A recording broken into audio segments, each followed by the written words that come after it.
हाय viewers, आज हम बात करेंगे एनर्जी बैंड्स इन सॉलिड्स।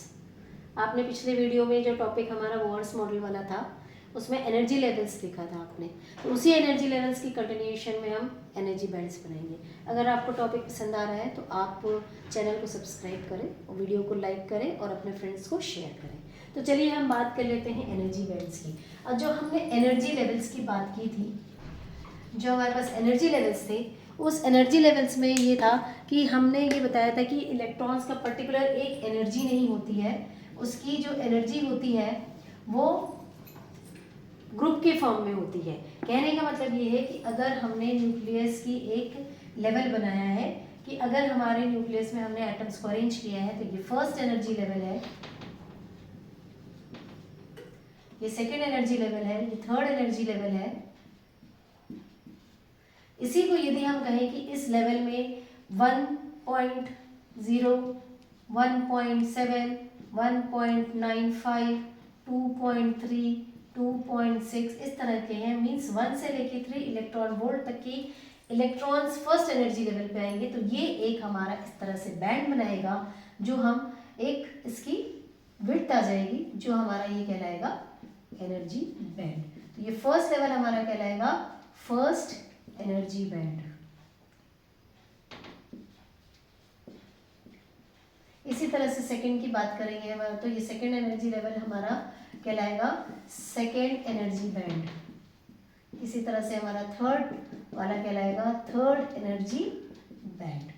तो ये एनर्जी बैंड हमें समझ में आ गया कि एक रेंज ऑफ एनर्जी है, range of energies forms and energy band. तो इसी बैंड को लेके अगर हम बात करें तो हमारे पास जो एटम्स हैं, हमारे पास इलेक्ट्रॉन्स जिसमें अरेंज होते हैं, वो एटम्स की हमारे पास एनर्जी लेवल्स हमें समझ में आ गया, एनर्जी बैंड हमें समझ में आ गया। तो अब वो किस बैंड पे हमें मिलेंगे, तो ये हम इस बेसिस पे कि एनर्जी की रेंजेस कितनी है उस रेंज के हिसाब से हम एटम्स को अरेंज करते हैं। और जब वो एटम्स अरेंज होते हैं तो हमारे पास थ्री एनर्जी बैंड्स आते हैं। थ्री एनर्जी बैंड्स हमारे पास है। पहला बैंड है हमारे पास वैलेंस एनर्जी बैंड, दूसरा हमारे पास है conduction energy band,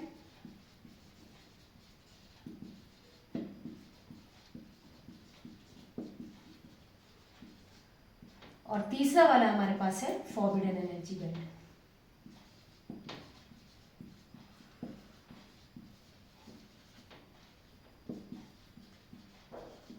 Bohr's model में मैंने एक चीज आपको बताई थी कि जब इलेक्ट्रॉन्स हमारे पास एटम्स के ऑर्बिट में प्रेजेंट है तो अगर उसको एक्सटर्नल एनर्जी मिलती है तो वो क्या करते हैं, उस एनर्जी को गेन करके दूसरी हायर एनर्जी लेवल में जाने की कोशिश करते हैं। तो वही हम कहते हैं कि जो इलेक्ट्रॉन्स ऐसे होते हैं वो ऑर्बिट के लास्ट पार्ट में प्रेजेंट, मीन्स लास्ट ऑर्बिट जो होता है एटम का उसमें प्रेजेंट होते हैं।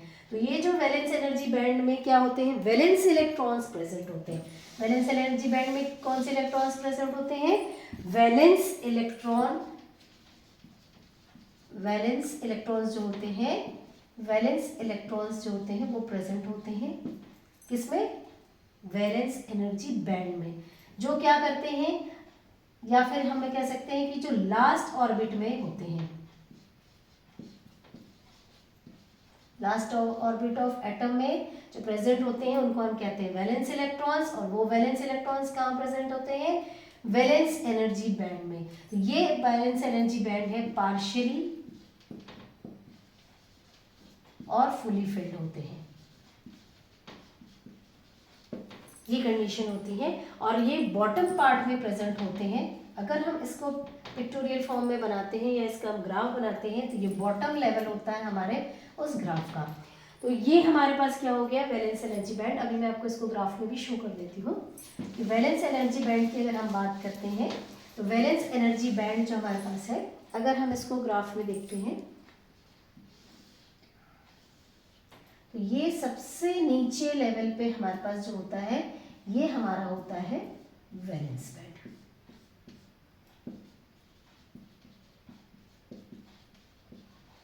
अब हम बात करते हैं सेकंड वाले की, कंडक्शन बैंड की।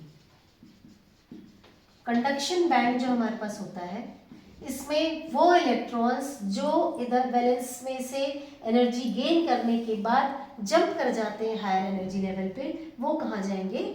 कंडक्शन बैंड में। तो ऑब्वियसली जो कंडक्शन बैंड की पोजीशन होगी वो क्या होगी? वैलेंस बैंड के ऊपर होगी। ये हमारा हो जाएगा कंडक्शन बैंड। तो आपको पोजीशन समझ में आएगी। वैलेंस बैंड में पोजीशन जो होगी वो नीचे होगी और उसमें सिर्फ वैलेंस इलेक्ट्रॉन्स प्रेजेंट होंगे। और कंडक्शन बैंड में क्या होगा कि जो इलेक्ट्रॉन्स एक्सटर्नल एनर्जी गेन करके वैलेंस बैंड से कंडक्शन बैंड की तरफ जाएंगे, वो हमारा क्या होगा? कंडक्शन बैंड में पहुंचेंगे और उनको हम कहेंगे कंडक्टिव इलेक्ट्रॉन्स। और इन इलेक्ट्रॉन्स के कारण ही हमारे पास क्या होता है? इलेक्ट्रिसिटी फ्लो होती है। इलेक्ट्रिसिटी फ्लो होती है इन इलेक्ट्रॉन्स के कारण ही। और यदि ये इलेक्ट्रॉन्स कंडक्शन बैंड तक नहीं पहुंच पाते हैं एनर्जी गेन करके, तो वो वापस अपनी पोजीशन में आ जाते हैं कुछ समय बाद, और जो एनर्जी गेन की रहती है वो एनर्जी को वो बाहर इवॉल्व कर देते हैं। तीसरा बैंड हमारे पास है फॉरबिडन एनर्जी बैंड। अब ये बैंड जो है कंडक्शन बैंड और वैलेंस बैंड के बीच का एरिया, ये हमारा जो मैंने एरो बनाया था, जिसको क्रॉस करके वैलेंस इलेक्ट्रॉन एनर्जी गेन करके कंडक्शन बैंड तक जाता है, तो जो रीजन क्रॉस करता है that is forbidden energy band. इसको हम कहते हैं फॉरबिडन एनर्जी बैंड। या सीधे सीधे हम ये कह सकते हैं जो बैंड वैलेंस बैंड और कंडक्शन बैंड को अलग करता है, सेपरेट करता है, वो हमारा कहलाता है फॉरबिडन एनर्जी बैंड। और ये दोनों, ये गैप है इन दोनों के बीच का, तो कई बार हम इसे बैंड बुलाते हैं और कई बार बोलते हैं इसको फॉरबिडन एनर्जी गैप। और ये जो बैंड है हमें बहुत इजीली अपने पास जो मटेरियल अवेलेबल है या सॉलिड अवेलेबल है उसको इजीली ये बता सकता है कि कौन सा कंडक्टर है, कौन सा इंसुलेटर है और कौन सा सेमीकंडक्टर है। So that's all for this topic. अब नेक्स्ट टॉपिक में हम इसी बैंड के थ्रू और प्रॉपर्टीज़ के थ्रू अपने सॉलिड को क्लासीफाई करेंगे। Thank you viewers.